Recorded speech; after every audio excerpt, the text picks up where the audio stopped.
The owners of a remote French guest house where teenager Alex Batty lived on and off for a number of years have said the young man is eager to get back to a normal life after reuniting with his grandmother over the weekend. He also spoke out and said he's happy to return home for Christmas. Well, joining us to talk about this is Joanna Abrahams, a family solicitor for Vailmus. I hope I pronounced that correct. Vailmus Law. Good morning to you, Joanna. It's the first time we've heard from Alex, which is great, but I think we should explain to our viewers and listeners exactly why he's 17 years old. We haven't actually seen any photographs with him or any interviews. No, well, there's a couple of things that we need to look at here. The first is obviously he's still technically a child until he's 18, and he would have gone through an awful lot of trauma, no doubt, whilst he was abducted.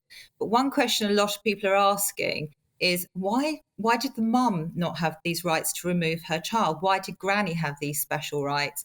And she almost certainly has something called a special guardianship order, where she has the same rights as a parent, but they are also slightly higher. So if there's a dispute between Granny and Mum, Granny will have the last word.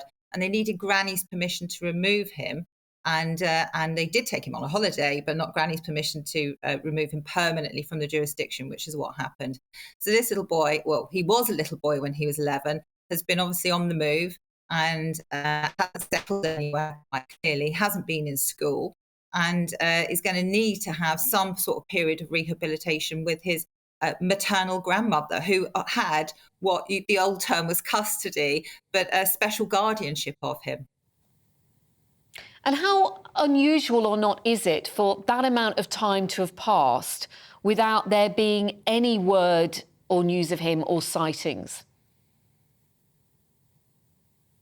We have abductions daily. If you go to the High Court, there are abductions in the morning, abductions in the afternoon. We have a High Court judge sitting there waiting specifically for these emergencies. So abductions in themselves are not unusual at all. What is unusual is for somebody to go off the grid, which means we can't find them. We can't get orders against mobile phone companies, against local authorities, because that's the very issue. And that is why this case, I think, has made such big news, because the abduction per se, sadly, is far more commonplace than people believe. We'll leave it there. Thank you very much indeed. Joanna is a family solicitor. Thank you.